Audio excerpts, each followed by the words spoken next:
Hi friends, welcome to my channel. ఈ వీడియోలో ఏపీలో 2019లో జరిగిన డిఎస్సిలో ఇచ్చిన సైకాలజీ బిట్స్ మనం డిస్కస్ చేద్దాం. సైకాలజీ ఇప్పుడు కూడా సేమ్ సిలబస్ ఉంది కాబట్టి జరగబోయే డిఎస్సికి ఈ క్వశ్చన్స్ అనేవి చాలా యూజ్ అవుతాయి. కాబట్టి వీడియో చివరి వరకు చూసి మీరు ఎన్ని క్వశ్చన్స్ కరెక్ట్గా గెస్ చేశారో చూసుకోండి. ఫ్రెండ్స్, అంతకంటే ముందు వీడియో లైక్ చేసి మన ఛానల్ని సబ్స్క్రైబ్ చేసుకోండి. ఎందుకంటే ఈ ఛానల్లో ఇలాంటి క్వశ్చన్స్ అండ్ వీడియోస్ చాలా చేయడం జరుగుతుంది.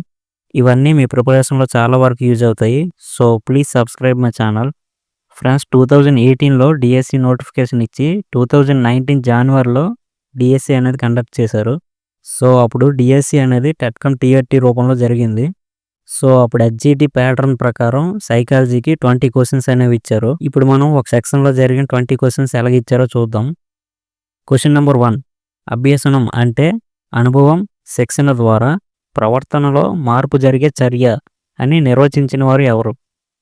Option 1 Hilgard and Hunter, option 2 Crow and Crow, option 3 Gardner Murphy, option 4 Henry P Smith.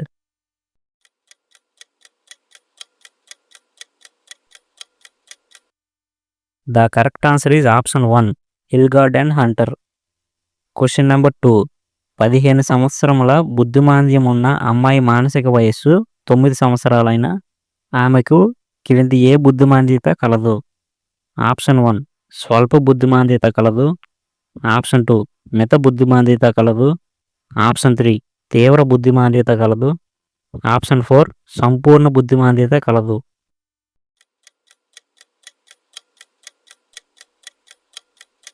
The answer is option 1 స్వల్ప బుద్ధిమాంద్యత కలదు. సో ఫ్రెండ్స్, ఇక్కడ ప్రజ్ఞాలబ్ధి సూత్రం ప్రకారం మానసిక వయస్సు 9 శారీరక వయస్సు 15 × 100 చేస్తే ప్రజ్ఞాలబ్ధి అనేది 60 వస్తుంది. సో ఇక్కడ మనం చూసుకుంటే 50 నుంచి 70 మధ్యలో ప్రజ్ఞాలబ్ధి ఉన్నవారు స్వల్ప బుద్ధిమాంద్యతకు చెందినవారు అవుతారు. క్వశ్చన్ నెంబర్ 3, ఆమ్నీషియా గల చాలామంది వారి స్పష్టమైన జ్ఞాపక శక్తి బాగా మందగించినప్పటికీ ఈ స్మృతిని ప్రదర్శిస్తారు. ఆప్షన్ 1 ప్రకటిత స్మృతి, ఆప్షన్ 2 చేతన స్మృతి, ఆప్షన్ 3 అవ్యక్త స్మృతి, ఆప్షన్ 4 సెమాంటిక్ స్మృతి.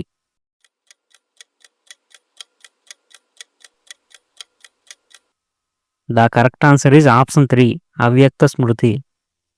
సో అవ్యక్త స్మృతి లేదా ఇంప్లిసిట్ మెమొరీ అంటే మనం ఉద్దేశపూర్వకంగా గుర్తించుకోవటానికి ప్రయత్నించకుండానే తెలియకుండానే మన ప్రవర్తనను ప్రభావితం చేసే జ్ఞాపక శక్తి. దీన్ని అపస్మారక జ్ఞాపక శక్తి లేదా ఆటోమేటిక్ మెమొరీ అని కూడా అంటారు. సైకిల్ నడపడం, టైప్ చేయటం లేదా మనకు ముందు నుంచి తెలిసిన భాషను మనం మాట్లాడడం అనేవి అవ్యక్త స్మృతికి ఉదాహరణగా చెప్పుకోవచ్చు. క్వశ్చన్ నెంబర్ 4, భౌతిక మరియు మానసిక అభివృద్ధి కొరకు ఇది బ్లూ ప్రింట్ లేక సూచనలు కలిగి ఉన్నది. ఆప్షన్ 1 డిఎన్ఏ, ఆప్షన్ 2 క్రోమోజోములు, ఆప్షన్ 3 న్యూక్లియస్, ఆప్షన్ 4 జన్యువులు.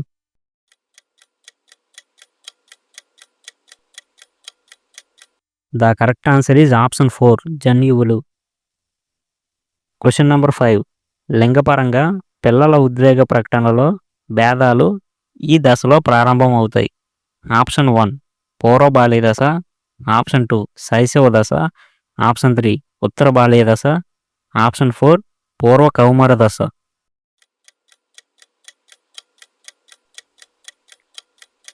The correct answer is option 1 పూర్వ బాల్య దశ. క్వశ్చన్ నెంబర్ 6, మనుష్య ప్రవర్తనపై అనువంశికత ప్రభావాన్ని రుజువు చేసిన మానసిక శాస్త్రవేత్త ఎవరు? Option 1 Murray, option 2 Francis Galton, option 3 Kretschmer, option 4 McDougall.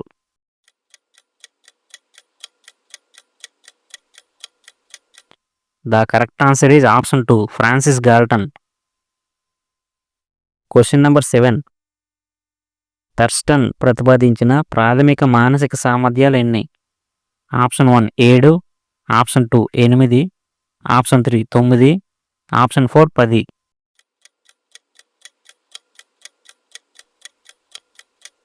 The correct answer is option 1 7. Question number 8, అనవసరపు పదాలు తొలగిస్తూ పిల్లవాడి మొదటి పద సమ్మేళనమును ఇలా పిలుస్తారు. ఆప్షన్ 1 కూయింగ్, ఆప్షన్ 2 ముద్దు పలుకులు, ఆప్షన్ 3 టెలిగ్రాఫిక్ స్పీచ్. ఆప్షన్ 4 సాధారణీకరణానికి దిగువ స్థాయి.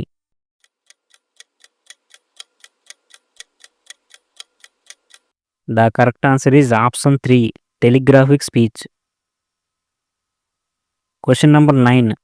పిల్లవాడు మానసిక చిత్రాలు మరియు సంకేతాలను ఉపయోగించే సామర్థ్యము ఈ దశలో అభివృద్ధి చెందుతుంది. ఆప్షన్ 1 ఇంద్రియ చాలక దశ. ఆప్షన్ 2 పూర్వ ప్రచాలక దశ. ఆప్షన్ 3 మూర్త ప్రచాలక దశ. ఆప్షన్ 4 అమూర్త ప్రచాలక దశ.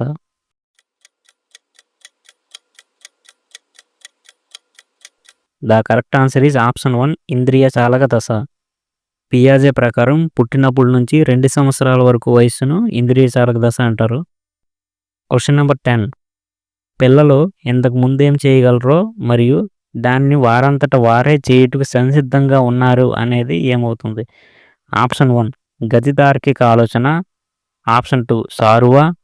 ఆప్షన్ 3 వికాస సామీప్య మండలం. ఆప్షన్ 4 అధ్యయనము.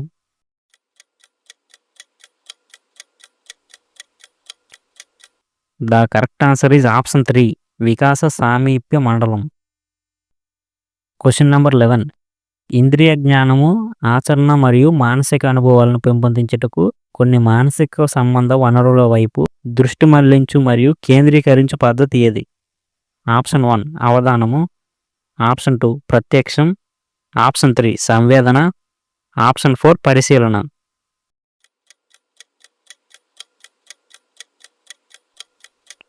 The correct answer is option 1 అవధానము. Question number 12. గార్డ్నర్ ప్రకారము వాస్తవానికి ఒకే ఒక ప్రజ్ఞ కాకుండా 7 రకాల ప్రజ్ఞలు ఉన్నాయి. వాటిలో సాంప్రదాయిక ప్రజ్ఞాలబ్ధి పరీక్షల ద్వారా కొలవగలిగే సామర్థ్యంను పోలినది ఏది? ఆప్షన్ 1 సంగీత సంబంధము.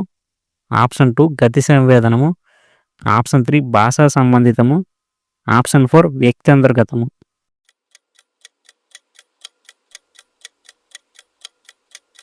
The correct answer is option 3 భాషా సంబంధితము. Question number 13.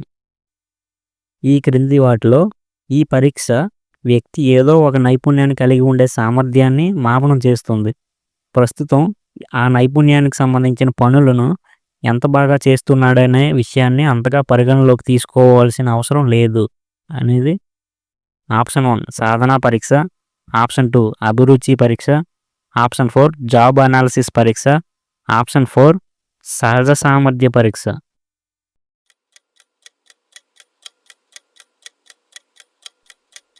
The correct answer is option 4 సహజ సామర్థ్య పరీక్ష. Question number 14.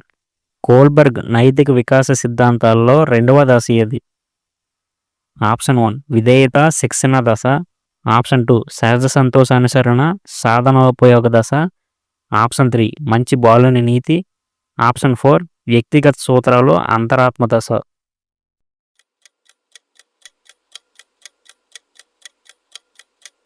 The correct answer is option 2 సహజ సంతోషానుసరణ సాధనోపయోగ దశ. Question number 15. ఎబ్బింగ్హాస్ విస్మృతి వక్రరేఖచే ఆపాదించబడిన విస్మృతిని చక్కగా వర్ణన చేసే ప్రవచనం ఏది? ఆప్షన్ 1 ఒక స్థిరమైన రేటుతో మనము మర్చిపోతాము. ఆప్షన్ 2 మనము ముందు నిదానంగా మర్చిపోయి కాలం గడిచే కొద్దీ వేగంగా మర్చిపోతాము. ఆప్షన్ 3 మనము ముందు వేగంగా మర్చిపోయి కాలం గడిచే కొద్దీ నిదానంగా మర్చిపోతాము. ఆప్షన్ 4 మనం నిజంగా ఎప్పుడు మర్చిపోం.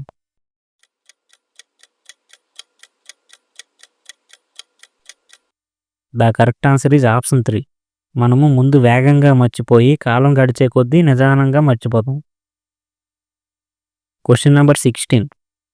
ఏకాగ్రత లోపం ఉన్న విద్యార్థికి పాఠశాలలో ఇటువంటి జోక్యము సరైనది కాదు. ఆప్షన్ 1 ఇతర అబ్బాయి లేదా అమ్మాయితో పోల్చటం.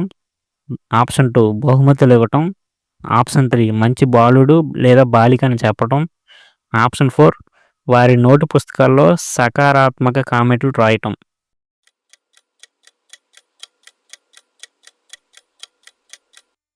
The correct answer is option 1 ఇతర అమ్మాయి లేదా అబ్బాయితో పోల్చడం. ఏకాగ్రత లోపం ఉన్న విద్యార్థికి పాఠశాలలో కానీ ఎక్కడ కూడా ఇతరులతో పోల్చకూడదు. Question number 17. ఇది మూర్తిమత్వం యొక్క ప్రవర్తన ఉపగమంపై విమర్శ కానిది. ఆప్షన్ 1 జంతువులపై చేసే పరిశోధనలపై ఎక్కువ ఆధారపడటం. ఆప్షన్ 2 జైవిక కారణాలను పట్టించుకోకపోవట. ఆప్షన్ 3 అనుభవాధార పరిశోధనను విస్తృతంగా వాడుట.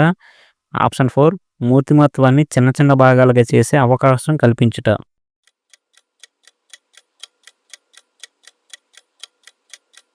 ద ఆన్సర్ ఇస్ అనుభవాధార పరిశోధనను విస్తృతంగా వాడుట. క్వశ్చన్ నెంబర్ 18 మూర్తిమత్వానికి గల అత్యల్ప నిర్ణాయక ఉపగమం ఏది? ఆప్షన్ 1 మానవతా ఉపగమం. ఆప్షన్ 2 మనోవిశ్లేషణ ఉపగమం. ఆప్షన్ 3 సాంఘిక అభ్యసన ఉపగమం. ఆప్షన్ 4 ప్రవర్తనా ఉపగమం.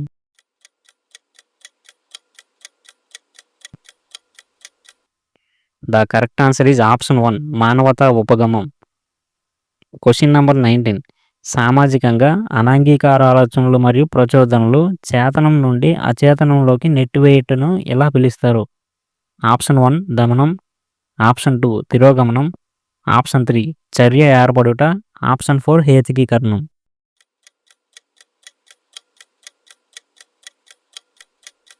The correct answer is option 1 దమనం. క్వశ్చన్ నెంబర్ 20 ఈ క్రింది వన్లో నియో ఫ్రాయిడన్ కాని మనోవిజ్ఞాన శాస్త్రవేత్త ఎవరు? Option 1 Adler. Option 2 Jung. Option 3 Erikson. Option 4 Maslow.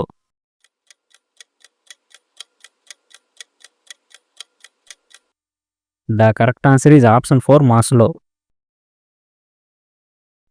So friends చూశారు కదా, జరగబోయే డిఎస్సిలో క్వశ్చన్స్ అనేవి ఏ విధంగా అడుగుతారో మీకు ఒక అవగాహన వచ్చిందని అనుకుంటున్నాను. ఇలాంటి వీడియోస్ అన్నీ మన ఛానల్లో చేయడం జరుగుతుంది. సో వీడియో లైక్ చేసి మన ఛానల్ని సబ్స్క్రైబ్ చేసుకోండి. Thanks for watching.